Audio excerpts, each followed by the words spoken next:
केंद्र सरकाराच्या खण क्षेत्र सुधारणा योजनेखाला गोंया खातीर 400 कोटी रुपयांची अर्थीक मजत मंजूर केल्या।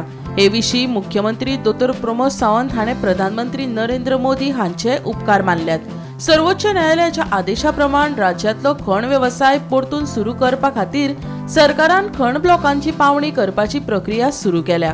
कायद्याच्या चौकटीत रावन लिलावाची प्रक्रिया पारदर्शकपणान चलता। ताका लागून केंद्र सरकारान खण क्षेत्र सुधारणा योजनेखाला गोंयाक 400 कोटी रुपयांची अर्थीक मजत दिल्या। चालू 2025-26 ह्या काळात 2 खण ब्लॉक चालू जावपाचे आसात। हाचो विचार करून केंद्र सरकारान ही अर्थीक मजत जाहीर केल्या, अशी माहिती डॉ. प्रमोद सावंत हाणें दिली।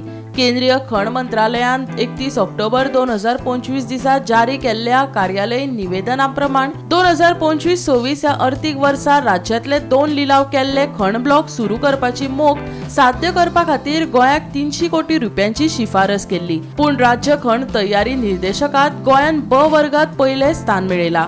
हातूंत गोंय सरकार खण क्षेत्राचेर कसलेच नवे कर लायनात। ताका लागून गोंयाक उर्बा दिवपा खातीर केंद्रान 400 कोटी रुपयांची अर्थीक मजत मंजूर केल्या। राज्यांत खण सुरू जातल्यो हाची खात्री करपा खातीर राज्य सरकारान गरजेची सगळी सर्वेक्षणां केली, जाच्या आदारान पावणी जाहीर केली आनी आतां खणी प्रत्यक्षात सुरू जावपाचो वेळ आयला। मजगती केंद्र सरकाराच्या आदाराक लागून राज्य सरकाराच्या यत्नाक बळगे मेळ्ळा। Bureau report, Gomantak TV.